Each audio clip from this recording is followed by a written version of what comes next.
राजस्थान के एक छोटे से गांव से निकलकर देश के सबसे प्रतिष्ठित पदों में से एक आईएएस तक का सफर तय करने वाले रवि कुमार सिहाग की कहानी अब सवालों और जांचों से घिर गई है। ये वही रवि सिहाग हैं जिन्होंने यूपीएससी 2021 में ऑल इंडिया 18वीं रैंक हासिल की थी और हिंदी माध्यम से देश भर में टॉप किया था। लेकिन अब केंद्रीय कार्मिक मंत्रालय यानी कि डीओपीटी ने उनके इकोनॉमिकली वीकर सेक्शन सर्टिफिकेट पत्र की जांच के आदेश दिए हैं। ये जांच सवाल खड़े करती है, क्या इकोनॉमिकली वीकर सेक्शन कोटे का गलत फायदा उठाया गया है। ये भी सवाल खड़े करती है कि रवि सिहाग का नाम इसमें आया कैसे। यूपीएससी में फर्जी सर्टिफिकेट का मामला कैसे बढ़ रहा है। क्या यूपीएससी फर्जीवाड़ा रोकने में असफल है।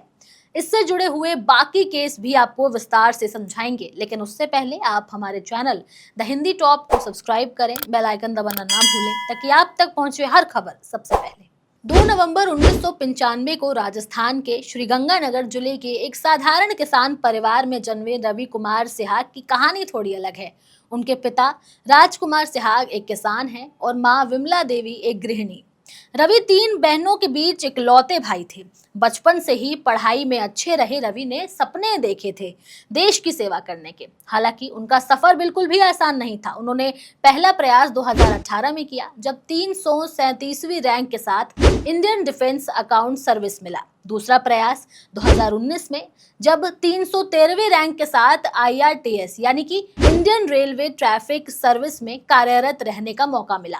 तीसरी कोशिश 2020 में जिसमें मुख्य परीक्षा में सफल नहीं हो पाए थे, लेकिन आखिर में आकर के चौथा प्रयास 2021 में किया, वो भी हिंदी माध्यम से 18वीं रैंक हासिल की और आईएएस सेवा मिली। अब इसी चौथे प्रयास को लेकर सवाल उठ रहे हैं। केंद्र सरकार के कार्मिक मंत्रालय ने राजस्थान सरकार से रिपोर्ट तलब की है। क्या रवि कुमार सिहाग ने 2021 में यूपीएससी परीक्षा में इकोनॉमिकली वीकर सेक्शन कोटा का इस्तेमाल करने के लिए झूठा आय प्रमाण पत्र या फिर संपत्ति विवरण प्रस्तुत किया था? सूत्रों की माने तो केंद्र सरकार ने राजस्थान के मुख्य सचिव को पत्र लिख करके ये जांचने को कहा कि क्या रवि सिहाग द्वारा प्रस्तुत ईडब्ल्यूएस और इनकम सर्टिफिकेट प्रामाणिक और वैध थे या फिर नहीं थे। जब कोई बहुत साधारण सा आदमी किसी उच्च पद का अधिकारी बन जाता है तो वो जनता के लिए उसका आइडल बन जाता है, और ऐसा ही कुछ हुआ रवि सिहाग के साथ। जब वो आईएएस बने तो अक्सर सोशल मीडिया पर अपनी पोस्टिंग और अपने काम से जुड़ी हुई जानकारी डालते रहे, लेकिन फिर एक दिन सोशल मीडिया पर ही लोगों ने सवाल उठाने शुरू कर दिए। सोशल मीडिया पर उनकी चर्चा तो हुई, लेकिन गलत दस्तावेजों के इस्तेमाल की।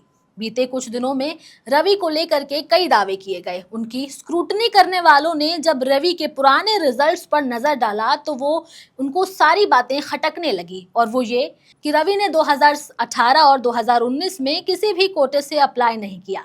माने जनरल कैटेगरी में थे, लेकिन तब उनकी रैंक अच्छी नहीं आई और ना ही आईएएस का पोस्ट मिला।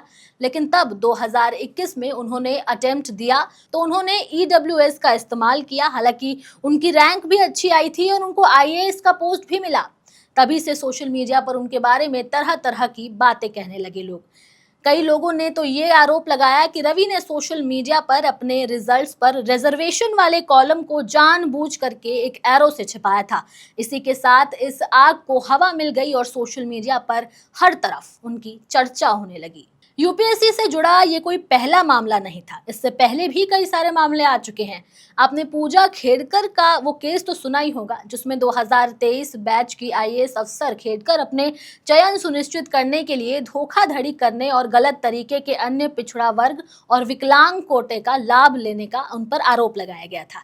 हालांकि केंद्र सरकार ने 6 सितंबर 2024 के आदेश के तहत खेड़कर को आईएएस नियम 1954 के नियम 12 के तहत तत्काल प्रभाव से प्रशासनिक सेवा से बर्खास्त कर दिया था। लेकिन यहाँ भी यूपीएससी में धोखाधड़ी का मामला सामने आया और इस एग्जाम की विश्वसनीयता पर सवाल उठाया गया। इसी से जुड़ा एक और केस सामने आया था पूर्वा चौधरी का। उन्होंने यूपीएससी 2024 परीक्षा में 533वीं रैंक हासिल की थी। हालांकि उनकी सफलता के बाद सोशल मीडिया पर उनके ओबीसी नॉन क्रीमी लेयर प्रमाण पत्र के दुरुपयोग के आरोप लगे थे। कुछ लोगों ने सोशल मीडिया पर पूर्वा की जीवन शैली जैसे कि महंगे बैग और कार को देख करके कहा था कि उनके परिवार की आय 8 लाख रुपए से अधिक है, जो एनसीएल की आय सीमा से ऊपर है। और आपको तो पता ही है कि एनसीएल प्रमाण पत्र के नियम के अनुसार यदि किसी व्यक्ति के माता पिता 40 साल की उम्र से पहले ग्रुप ए की नौकरी में आ जाते हैं तो परिवार को एनसीएल लाभ से वंचित कर दिया जाता है। तो ऐसे ही पूर्वा चौधरी की भी स्क्रूटनी की गई थी। सवाल ढेरों हैं लेकिन जवाब एक भी नहीं है। ये यूपीएससी में धोखाधड़ी कब तक चलेगा? क्या अब यूपीएससी फर्जीवाड़ा रोकने में असफल है? क्योंकि आए दिन हम ऐसे केसेस देखते हैं, हमें ऐसी वारदातें सुनने को मिलती हैं। रवि कुमार सिहाग की कहानी भले ही लाखों युवाओं के लिए प्रेरणा होगी, लेकिन अब उस प्रेरणा में एक संदेह की दरार भी जुड़ गई है। क्या उन्होंने सच में आर्थिक रूप से कमजोर वर्ग से संबंधित अपने मापदंडों को पूरा किया था, या फिर यह सफलता किसी कागजी खेल और आरक्षण के दुरुपयोग से जुड़ी है? बहरहाल इस वीडियो पर अब आप लोगों की क्या राय है, हमें कमेंट करके जरूर बताइए। आपके जवाब का हम इंतजार रहेगा। मैं आपके साथ तनु चतुर्वेदी और कैमरे के उस पर मेरा साथ दे रहे थे मेरे साथी शिव कुमार। तो ऐसी और तमाम खबरों के लिए सब्सक्राइब करें हमारे चैनल द हिंदी टॉप को। साथ ही हमें एक्स यानी ट्विटर, फेसबुक और इंस्टाग्राम पर भी फॉलो करें।